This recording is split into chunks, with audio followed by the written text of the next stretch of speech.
showbiz news with my friend Josh Rom, but today is World Diabetes Day, and I've mentioned it many times before in broadcast that I've lived with type 1 diabetes since 2015, and today, the 14th of November, is celebrated around the world as World Diabetes Day. Now, we celebrate it on this day because 100 years ago, actually, not to this day, but 100 years ago, Frederick Banting and his scientific colleagues discovered, created, synthesized insulin that literally saved people's lives. Up until that moment that insulin was discovered, there was no way to successfully treat or manage type 1 diabetes in a way that would have you living a normal or very long life. So we're very grateful for Frederick Banting and everything that he did. And right now on HAPS, to celebrate World Diabetes Day, I am going to be chatting to someone who I've featured before on my podcast, Jack Anderson, known as Jack PT UK, all across social media. He's a personal trainer based in Bristol, my city, where I currently am right now. He's living in Oxford at the minute during this lockdown. But he joins me on HAPS today because not only are we celebrating World Diabetes Day, Jack, but we're also celebrating the release of a film which tells the story of your incredible physical challenge that you went through earlier this year, last month, actually. So it's called Sweet Suffering. Tell me what it's all about.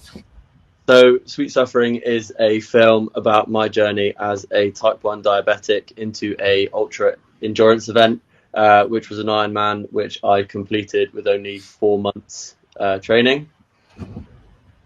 So it covers everything, the training to the issues that diabetes was imposing on that event. And it's just sort of a nice story that sort of shows all the struggles that I faced whilst training for that feat.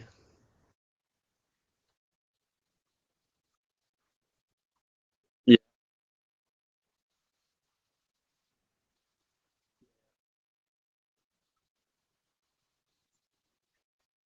Mhm.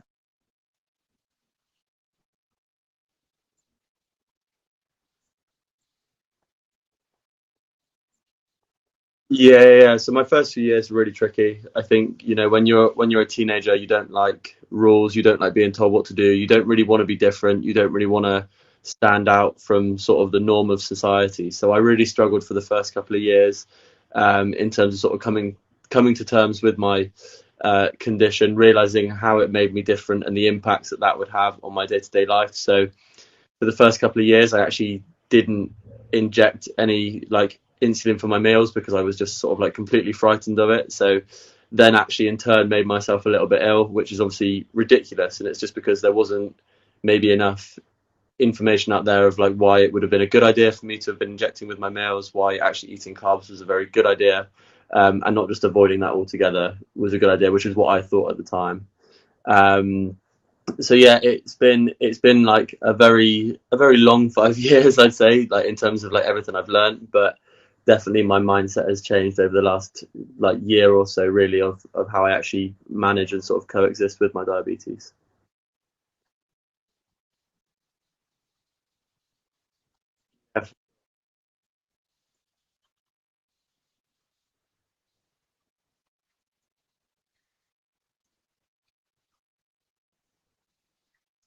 Uh, yeah,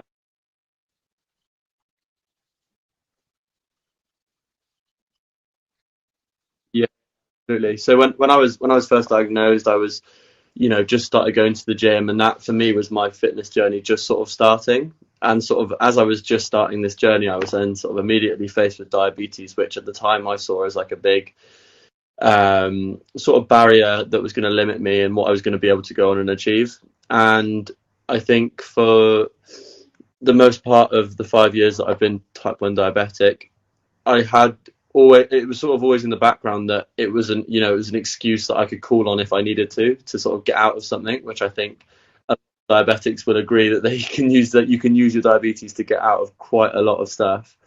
Um, so for me, I was sort of debating about raising some money for Diabetes UK, as it's a condition that obviously is horrible for those who are affected by it. And I was just going to pick something where diabetes would be a great excuse to not do it. And I thought, well, actually, I'm going to do it alongside diabetes. So that's why I picked the Ironman.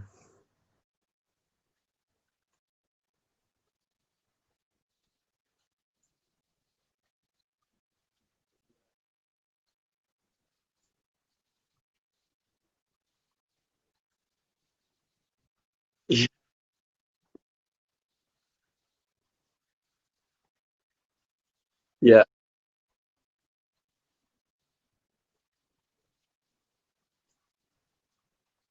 yeah,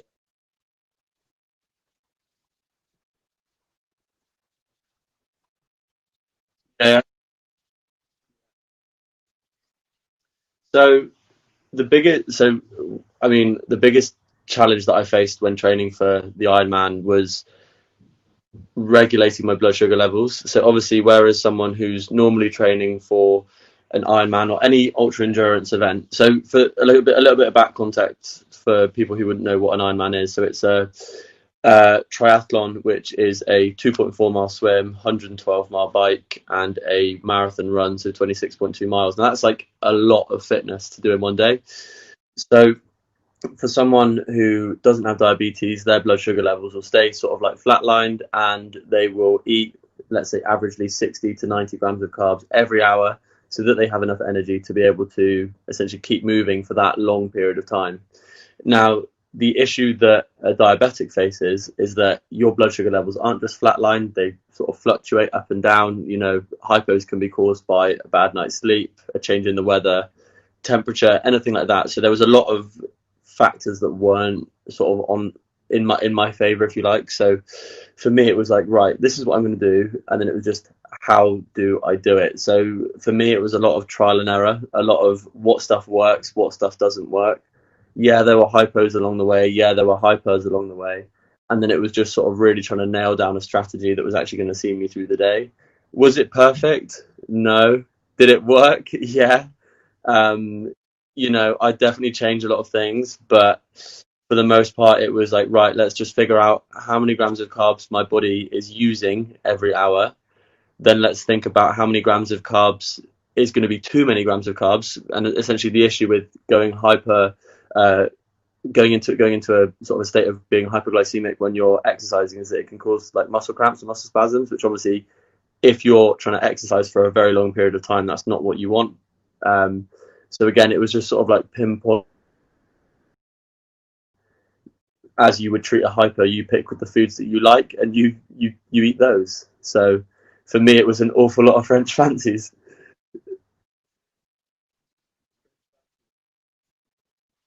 No.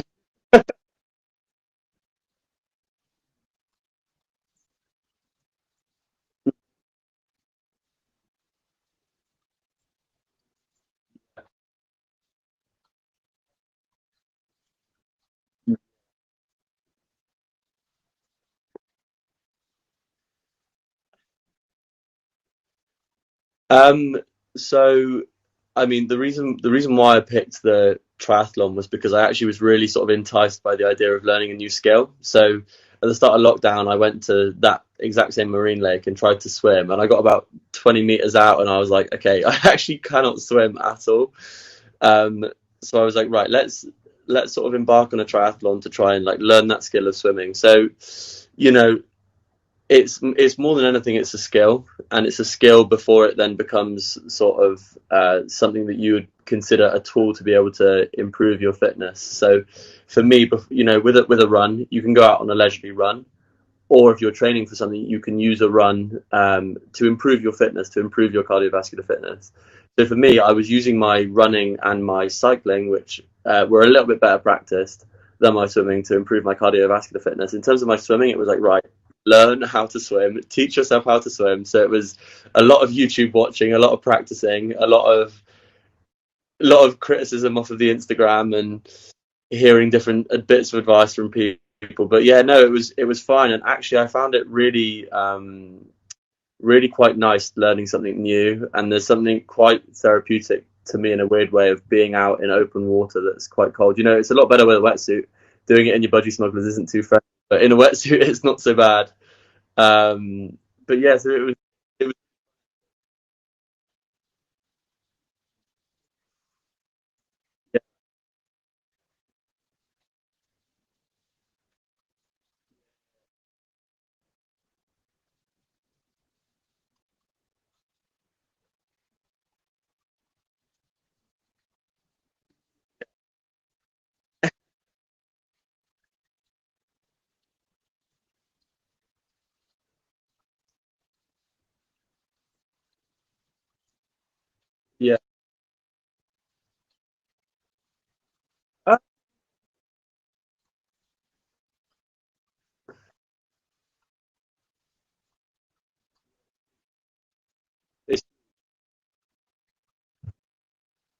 Clevedon is an incredible place. You know, I was there at I've actually got quite a funny story. I was there at 5 o'clock one morning filming for the documentary, trying to get some nice footage one morning, and I was sat at the end just getting my wetsuit on, and me and my friend who went, we saw this old man running in little like tighty whitey shorts, and we were like, and it was like 5 in the morning. We were just like, what is this old man possibly doing running around Clevedon Marine Lake in his tighty whities?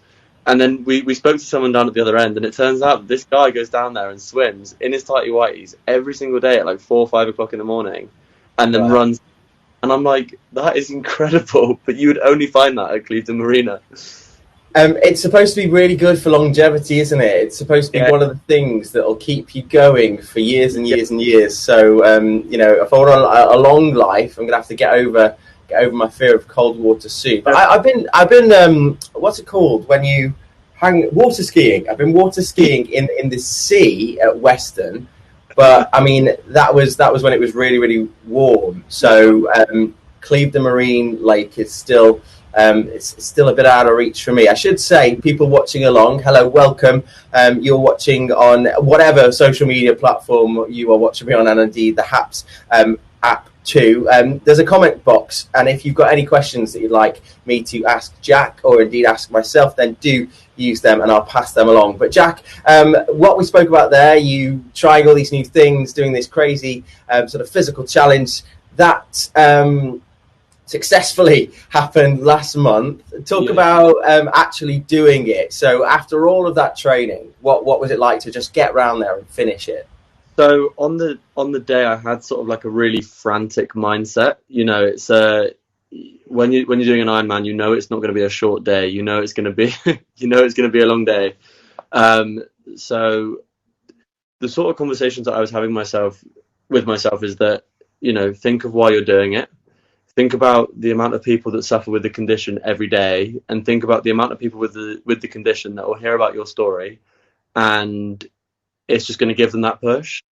So, you know, I had a lot of motivation, an awful lot of motivation to do what I did, and that's just sort of what was in my brain all day. You know, sort of talking to myself a lot about writing my own script. This is something that is going to be remembered sort of forever, and just sort of, I mean, you learn a lot about yourself when you're doing an Ironman. You go to some pretty dark places of your imagination that you probably couldn't get there without doing it.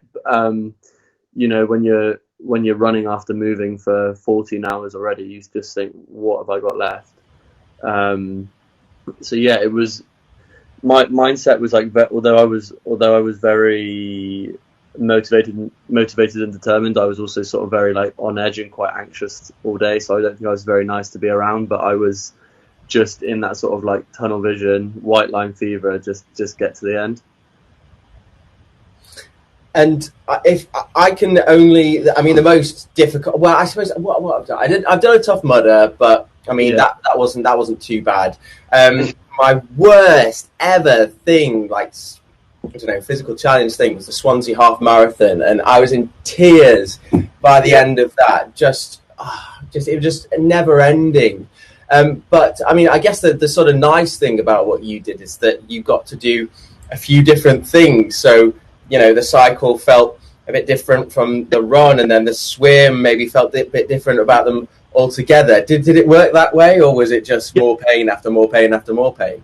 What really did appeal to me about the triathlon was that, you know, there was probably a perfect amount of each discipline that I actually enjoyed, and I knew that there was going to be points in each of them, you know, where once you've been on a bike, we're like, if you're going to go on a bike ride for 8 hours, you're probably not going to enjoy all of it. When you're running a marathon, you're probably not going to enjoy all of it. But you know, that change in modality is really nice. So when you're sort of like, you're coming to your last bit of your swim, you think, yeah, it's probably about time that I stop swimming, because this is getting quite hard now. Yeah, I mean, it is nice that there's a break. But again, in an Ironman, the distances are very long, and it's sort of a whole day event. So you're not really in the mentality where, you know, with a half marathon or with a marathon, you know that it's just a certain amount of time that you just have to endure, and then it'll eventually come to an end. with an Ironman, you're not really ever sure if it's going to end because it feels never ending when you're doing it. Um, and there was something that was actually it's really common that actually happened to me when I was doing the event. So I don't know if you've ever heard of any like ultra endurance athletes sort of like hallucinating or going delusional when they're I've heard a lot of Joe Rogan podcasts with ultra marathon runners, and that does ring a bell. I can't remember exactly, but yeah, that does ring a bell. So that happened to you, did it? Yeah, so I was running along the Portway in Bristol. I was like maybe 2.5 hours into my run, and I basically all of a sudden didn't know my name, didn't know where I was going, didn't know what I was doing, and I was in this state of like such extreme exhaustion that I'd convinced myself that when I'd eventually stop, whenever it would be, that I was going to die and that I wasn't going to wake back up. Oh. Um, I mean, in terms of like pushing myself, I don't think I'd have pushed myself to death, but I'd have definitely pushed myself until I like wouldn't have been able to have moved anymore. But it was, that's what I mean in terms of like you learn a lot about yourself is when you sort of feel like it's like a life or death situation to keep moving or not, and you're sort of like that's looking you in the face. It's quite scary almost. But again, that was just like part of the challenges. Yeah, part of the challenge was doing it for diabetes, and actually I was just quite interested if my diabetes would be able to endure an event like that. But also it was very much like a question of my mental toughness, which I definitely proved that on the day, and that was sort of like credit to me not stopping when I thought that and I thought I might not wake back up. But well, I mean, it does sound like suffering, and that's the title of the film that's coming out next month, all about your all about your suffering, sweet suffering. So it's out on the 1st of December, and I mean that probably is one of the reasons that you didn't stop, because you've got this, you've got more riding on this than just the medal at the end. But I mean, that it's so accountability is an incredible thing. And the reason why I put it on my Instagram that I was going to do it, I've spoken to you about it before. I've spoken to a lot of other people about it before. The reason why I had to make what I was doing such a big thing is because if I was held accountable by 5, 10,000 people, I wouldn't be okay disappointing that amount of people. Whereas if I literally told nobody and I was just like, Jamie, I'm going to go and do an Ironman, you'd be like, okay, Jack. And if I stopped at any point, you would be the only person that I'd be like, well, maybe not even disappointing. You'd just be like, oh, okay. So for me, having those expectations that I set myself meant that it was never going to be a question on the day of stopping. And I sort of told myself on the day, however I get across that finish line, I'm going to get across. Even if I'm rolling across in a wheelchair, I'll be getting across. So yeah, like the accountability was huge, and I think when you've got like people, bless him, that one of my very, very close friends, James, who's actually the producer of the documentary, on the day he was running behind me, and I think he was in more pain running behind me than I was doing the Ironman. And Not I was with a like, camera. with a camera, yeah, with like a 7 kilo camera, like. Oh no. So I was like, you know what, like. James can run a half marathon with a camera and he's nearly dead, then I think I'll be all right. Yeah, well, yeah, absolutely. Well, talking about cameras and your challenge, let's take a look at the trailer. I've got it here. So this is the trailer of Sweet Suffering, which is Jack's Yeah.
and healthy, you keep yourself fit and healthy, you do an Ironman challenge. The only reason that you can do that is because someone 100 years ago discovered insulin, and that means that we can, essentially stay alive today.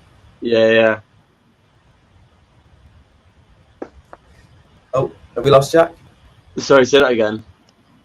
Oh no, Jackson. Yeah. So, and that is, it's quite, grounding, isn't it, to sort of think about that. I don't know whether you know the story, but when they finally had insulin that could be used, back in those days, 100 years ago, there were just wards full of children with type 1 diabetes, and all that was happening is they were being made comfortable as they, eventually slowly died with their families around them. So when Frederick Banting had insulin ready, he went into a ward and injected children one by one, and the children that were injected first were sort of coming out of their comas and coming back to life by the time that the last children's on the other side of the ward were getting their injections. So just that magic drug means that we can sort of do what we want to today. I do all the stuff that I do, you do the stuff that you do. So this is why today is so important, really, just to remember that we're only really here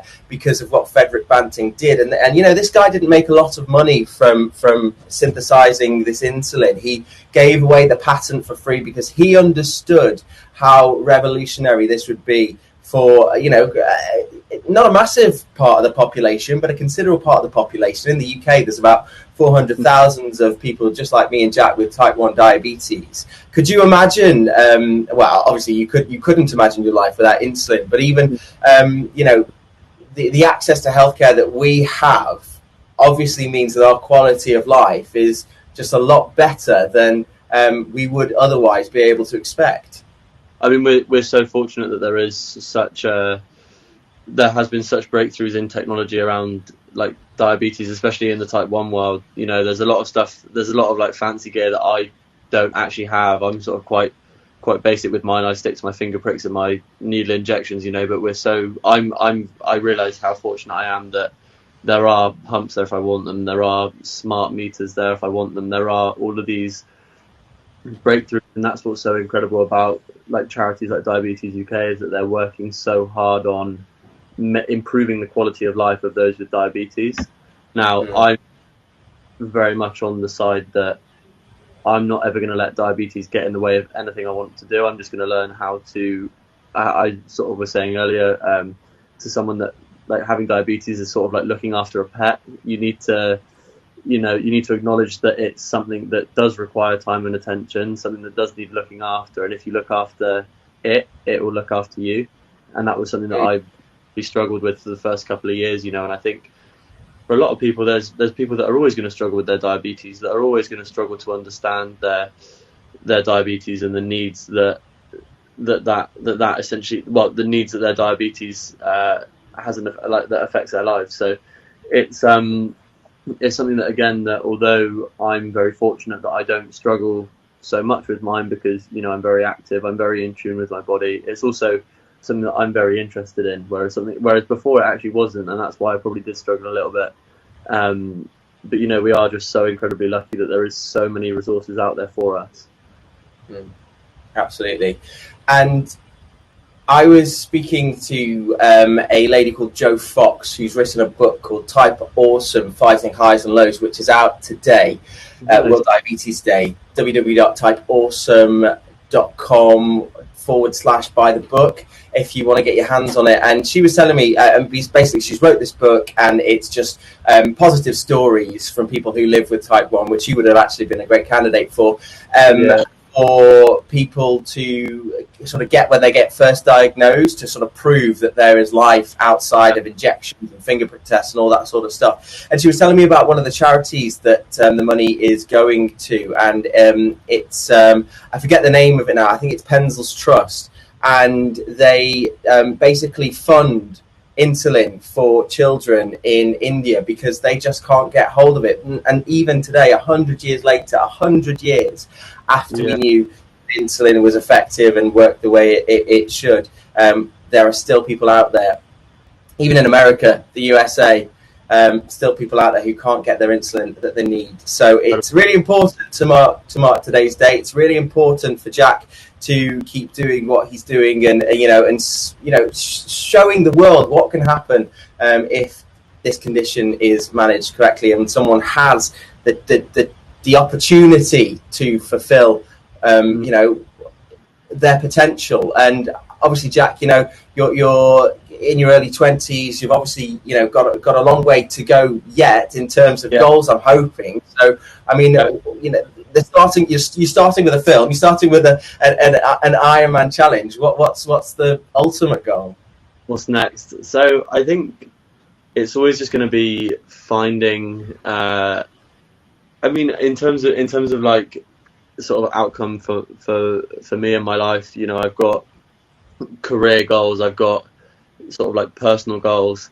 In terms of career goals, it's going to be to open a gym and be able to actually sort of hopefully become a bit of an ambassador for diabetes, and be able to speak with people and inspire people who have like recently been diagnosed. Because I remember that when I was 15, it all felt like it was it felt like it was a lot of bad news when I found out that I had diabetes, whereas my opinion on it now is vastly different. That I'm not grateful for it at all, but I'm not so resentful of it as I was at the start.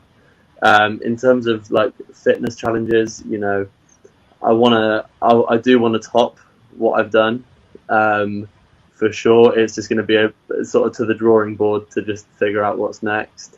Who knows? But again, I'm sort of, and this I think is where I'm a little bit different to maybe a few other diabetics, in that I'm very curious and very intrigued by what is physically possible of someone with type 1 diabetes. That when people say, if you've got diabetes, you can't do this, I sort of want to question that and say, well, why not? So that's sort of going to be my next goal, is to just pick something, again, that a diabetic probably shouldn't be doing and would probably be advised not to do, and then figure out a plan of how to do it.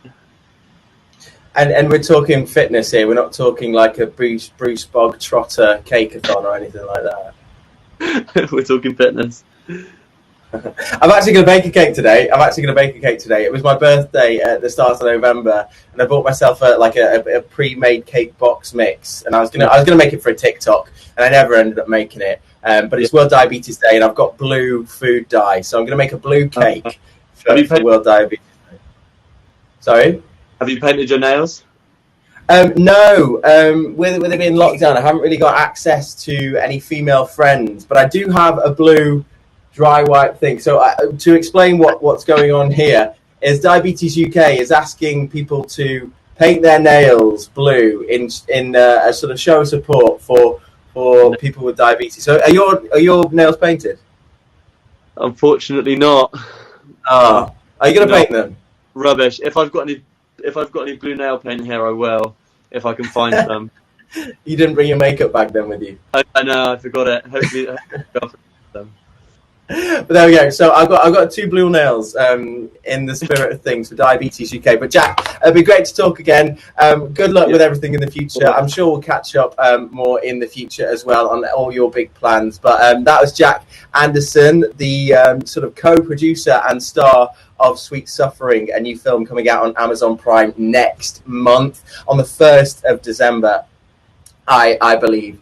So do look out for that. And if you're looking for some more World Diabetes Day content, then please head on over to my podcast, the All For One Podcast. You can find it on my YouTube channel, Jamie Lowe TV, or you can find it wherever you get your podcasts, Apple Podcasts, Spotify, Acast, Pocket Cast, all that sort of stuff, where I have got a conversation with Jo Fox there waiting for you, the author of that book. And she really she actually shocks me, talking about the state of people living with type 1 diabetes, children especially living with type 1 diabetes in India, and what she's doing to help make their lives possible. Thank you to everyone who's tuned in. Haps is telling me over 550 people have been watching this live. Thank you again to Daniel and Lucia who have been tipping in the comments section. All of that money, which I'll be rounding up or doubling or something like that, will be going to JDRF, my sort of the charity that I do a lot of ambassador work for. So thank you everyone for joining me on this live broadcast. You've been watching me on Haps TV, haps.tv, the network of now, a social media platform where you can tell your news from where you are. And it's what I use every week to discuss what's going on in the celeb world and, of course, bring awareness to important messages like the one that we're discussing today on World Diabetes Day. Thanks to Jack for joining me on this chat. Thanks to you at home for watching, and I'll see you next time soon. Jack's still here, by the way, so we'll get Jack back on to say bye. See you later, mate. See you later, guys. Bye.